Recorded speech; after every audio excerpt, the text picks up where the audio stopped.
Alright, so we are about to jump into game number 5 here. This is Spotlight Asia, the WFDC Finals. This is the new program from War3 TV, and we're trying to bring a lot of the Chinese games and Korean games to Twitch here and let everyone see what's going on in Asia. And the score is actually tied up right now. This is the final game between Infi and Thu in WFC and 124 WFC Grand Finals. So let's go ahead and jump right into the game. And we can see that Thu and Infi have spawned here at the bottom of Tidewater Glades in this final map. And Thu picking human once again, and Infi still sticking with random, this time getting Night Elf. Infi has actually ended up getting every single race in these series. And those two players are up against WFC, my favorite undead, and 120, a very strong Chinese orc player. The games so far have been really good, actually. The first game being taken by Thu and Infi on Twisted Meadows, where they were dual human. The second and third game, however, WFC and 120 were able to take them with some really nice gameplay. Just actually, in Turtle Rock, the second game, Thu and Infi had some really slick moves, some really nice 2 versus 2 play there. And then they were able to come back in the fourth game and tie things up. But this is the final game, so it's nice to see these 4 really good players tying it up, making this a true best of 5 here, going the distance in all 5 games. And we do actually see a Keeper of the Grove coming out here for Infi, and an Archmage with a speed build altar once again for Thu, and a Wisp here. I thought that maybe Infi was going to go for archers once again, but I guess maybe he will just put an Ancient of War there to creep later, possibly, and still go for huntresses. You really never see Keeper of the Grove archers coming out. We do see a Blade Master here for 120, and a Death Knight with, so a late altar Fiend build once again here for 120, I mean for WFZ. And now a Hunter's All is going down here for Infi, as well as an Ancient of War, so he's definitely going huntresses. And now Thu, bringing 6 militia, is going to go ahead and creep out his shop here before any harassment happens, so he will pick up level 2 once again on his Archmage. So in all these 2 versus 2, he likes to do that. He likes to pick up an instant level 2, which obviously is a good thing. And the Scout Wisp of Infi actually going down to the wolves here on this map. That's something people don't ever think about. They just right click on the base and they actually lose their scout to the creeps all the time. So even pros make that mistake. Infi, one of the best players in the game, losing his scout to the creeps.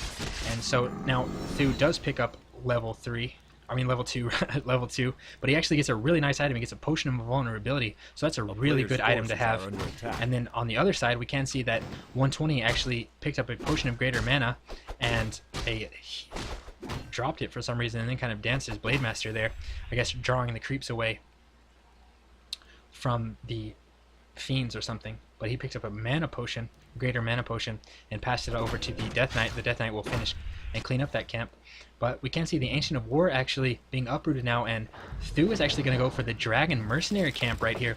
So a very big creep camp already being crept out for Thu. So Thu and Infi playing really nicely together, using this Ancient of War to allow the Archmage to creep up. He will probably hit level 3 just from this camp.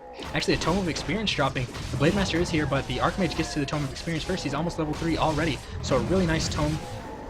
And already picking up level 3 here for Thu. The Blade Master trying to focus down on this Archmage. The Archmage does have that Potion of Vulnerability if it does get too low. But already level 3 here for the Archmage. And this Green Drake taking quite a bit of damage as well. So Thu will be able to heal up and run back and creep up the rest of this dragon here. And with those level 2 water elementals.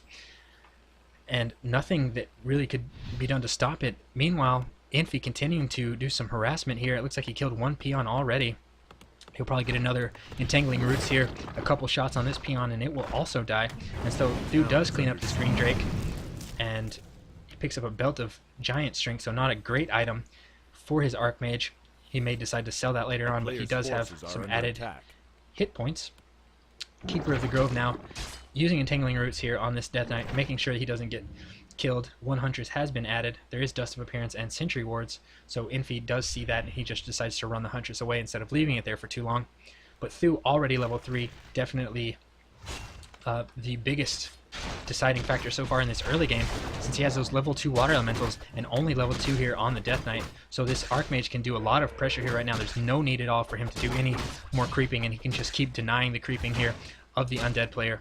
One grunt barely escaping, and 120 doing some damage here to this Archmage, to this water elemental, but the water elemental does unsummon right before he was able to kill it. Now Huntress is being produced from both Ancient of Wars, from Infi, Thu almost tech to tier 2, and WFC still not able to get any level 3 on his Death Knight, despite the Archmage being 25% of the way into level 4. And now some Huntress is running to the back of WFZ's base, trying to do some damage to these Acolytes, but there are quite a few ghouls here. The Death Knight is also here with Sentry Wards and Dust of Appearance, so I think these Acolytes will all be safe. However, Thu is doing some more damage here to the Orc, so focusing down here on the burrows of 120. So both players doing some harassment here. So Thu choosing to be aggressive already once again, since he already has level 3 on his Archmage. Looks like one grunt could go down. So Thu actually able to pick up a grunt right here. The burrows all do survive, but a grunt going down. So really nice job there from Thu, and it looks like the Night Elf army also meeting up here. So Infi and Thu together now may be able to do even more damage. And a Fire Lord picked up once again from Thu, so I guess since Thu decided he had level 3 on his Archmage already, they can do another really strong early tier 2 push, so he does pick up the Fire Lord again. And now a lot of Wisps coming, so it looks like Infi and Thu want to do another tower push, this time with Ancient Protectors. WFC getting his hero focused, he is about to get surrounded here, and he's able to barely escape, so a nice escape there, picking up level 2 on the Blade Master after that Huntress kill. WFC getting healing salves, a Spirit Lodge proxy trying to go up here. Well, now more Entangling Roots going down on these Crypt Fiends. WFC does get the heal, but the Fiend will still go down. Another Footman going down, but it looks like there are quite a few Huntresses here, and there are only 3 Fiends. Now a lot of these Wisps are here. Maybe they're just kind of chilling out here. One Wisp being killed, a Grunt going down as well. So Entangling Roots doing a good job. Nice detonate there on the Blade Master. The Blade Master does still have mana to Windwalk. It looks like some Ancient Protectors are going down, but a Shadow Hunter now being added here for the Orc. He goes for Serpent Wards, so a nice choice there since he knows that towers are coming. But there are a lot of Lava Spawns out already, and it looks like one is being focused down, so that Lava Spawn that was about to transform looks like it will probably be killed. No, it's trying to transform, and it gets killed just in time. So now it looks like WFC did finally pick up level 3 on his Death Knight. Another Wisp here by the tree, but it looks like Infi is going to just go ahead and cancel his Ancient Protectors. So the big push here that Thu and Infi are trying to do with the towers, looks like the towers just couldn't get up in time.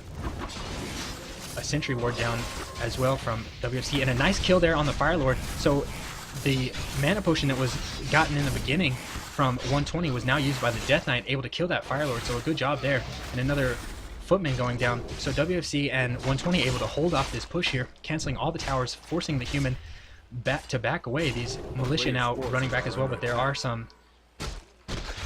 wow, how is that rejuvenating? Oh wow, there's a Furbolg Shaman, so the mercenary camp is now being used, and a Furbolg Shaman is out and rejuvenating these Huntresses and itself here. So using these mercenary camps, the Death Knight is actually kind of low here, but it looks like the human wants to run around the other side now that the creeps are focusing down on the purple team. But that Furbolg Shaman is really nice, it was able to save that Huntress. And the Keeper of the Grove now running out here needs to be careful. There is no mana left on the Death Knight, however, so he can't do any coils against these units, but the Death Knight being forced to TP out here, it was slowed and then entangled. So a nice job here by Thu and Infi. They will be able to clean up this creep camp now, picking up level 4 on the Archmage. He still has that invulnerability potion. And this Furbolg Shaman with rejuvenation, he's out of mana right now, but there are a couple of priests that can still heal up this Huntress, and it looks like they will continue to try to do another tier 2 push, just like they did last time. They were pushed back one time and then came back once again and was able to win the game, and now this time it's Thu that is doing the towering. Serpent Ward's going down for 120. One Huntress being ran away, and now WFC needs to be careful with this Death Knight. He's getting entangled. He doesn't have any town portal. He's about to lose his Death Knight again, so WFC losing his Death Knight just like in last game, and now these Fiends are left without the ability to heal, so the Death Knight going down. A really good job here of Thu and Infi, and they actually have Healing Wards, so another great item. So all of the items are in the favor of Thu and Infi right now. Healing Wards, and the Dark Ranger here getting surrounded as well, so a Dark Ranger going down right after it was gotten from the tavern. And now a Thunder Lizard. So a Thunder Lizard also purchased here, so some Merc abuse here on this map for Thu and Infi, and these grunts are all extremely low. This Thunder Lizard has Stomp, so he'll be able to do quite a bit of damage to these grunts actually if he can get up there in the front lines. So Thu purchasing this Thunder Lizard, and he also has AoE damage. So there goes the Stomp, the first Stomp. A couple of Scout Towers have been put up, but not transformed into any towers yet, so they aren't upgrading. So they're of no threat right now, but all these grunts are starting to die now, and Thu and Infi have such a huge army. There's no Death Knight right now to heal any of these fiends, still from WFC. So it looks like all of these are going to start going down. Entangling Roots going off. There's still a lot of mana here on the Keeper of the Grove. Another Stomp going from the Thunder Lizard. This Thunder Lizard attacks in AoE type damage, and he will be able to do quite a bit.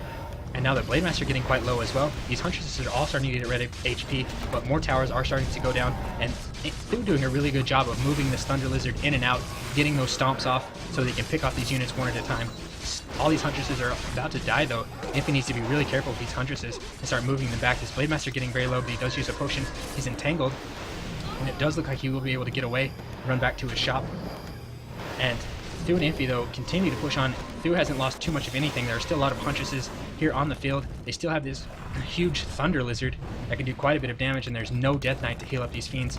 So once again, WFC and 120 getting tower pushed here. There is a Destroyer out here on the map, though. They're focusing down on this Furbolg Shaman so that there can be no more Rejuvenate. It looks like it will get back just in time before dying. But there's nothing to heal up these fiends. The Death Knight is still not made it here onto the base. It is still not revived. It's about to be revived. And now a Huntress being focused in the back of his base, but 120 is stuck in the back of his own base, and WFZ is stuck back there as well. Towers are starting to go up all over here on the left bottom side of 120's base. The Death Knight should be coming out pretty soon though. But those fiends are all extremely low. There's no way that the Death Knight can heal up all of those units, so things looking really good right now for WFC, or for Thu and Infi rather, in this final game. Not looking good for WFC. He does have a level 3 Death Knight out now, but the Lich is about to go down. So the Lich going down already, and the Death Knight now being focused. There is mana, I think, on the Keeper of the Grove. Yes, there is. So he should be able to get an Entangle, and the Death Knight about to be surrounded. This could be the end of the game right here. The Death Knight is surrounded, so the Lich and the Death Knight all going down. A nice hide there on the Huntresses. So nothing WFC could do to keep that Death Knight alive. Right as soon as it was summoned, it goes down, and so many towers now outside of the base of 120. 120 just stuck back there, not able to move out of his own base. And this Thunder Lizard able to do so much damage, especially when in that earlier battle when he had Stomp. And Thu still has, he's starting to get breakers now. He has a lot of sorceresses, level 5 now on the Archmage. So level 3 water elementals, and this is looking really bad here for the purple team of WFC and 120. So Thu and Infi about to finish off these burrows. I don't really see too much that the purple team can do right now because there's no heroes for the undead except for that Dark Ranger. There's no Lich, there's no Death Knight, and this Thunder Lizard out here is just doing so much damage. So Thu and Infi playing very nicely this game, especially since they got so many great items and this Mercenary view. So Rejuvenation actually going off on this Thunder Lizard. The Blade Master now being focused, entangled, and it looks like the Blade Master could go right down, could go down right here, and the Blade Master does go down. Archmage still with that invulnerability potion, hasn't even been forced to use it. So, and there is a good game called. So 120 calling good game, Thu saying good game as well. And that is the final game between Infi and Thu and WFC and 120. Infi and Thu taking that series 3-2, so a very good series here for the very first Spotlight Asia. So I would like to thank everybody for watching. That is the end of this first episode. We are going to try to bring some more Spotlight Asia pretty frequently to the Twitch channel, so I hope everyone enjoyed it. And I don't know, there's been some trouble with War 3 TV. Everybody's kind of been aware of that. I don't really need to go into the details since everyone kind of knows what's going on, since Open Cup is postponed. But I do want to let everyone know that ITL is still going to go on. It is going to go, no matter what happens, ITL will still happen. Open Cup, we are trying to work out some solutions. We have some possible solutions we're working on, but we want to make sure that it's secure. There has been some issues, and unfortunately it's unable to be hosted right now. We're not sure when it will come back, but I do want to let everyone know we are working on Open Cup, and we will bring it back as soon as possible. Hopefully more secure than ever, so no more postponements or any of these issues. Once again, I would like to thank you, everyone at War3 TV. Would like to thank you guys for supporting us and continuing to watch our streams and check out the site and everything. Don't forget to visit war3tv.com and see all the stuff that's happening there. You can see news about the Chinese and Korean scene and the European scene as well.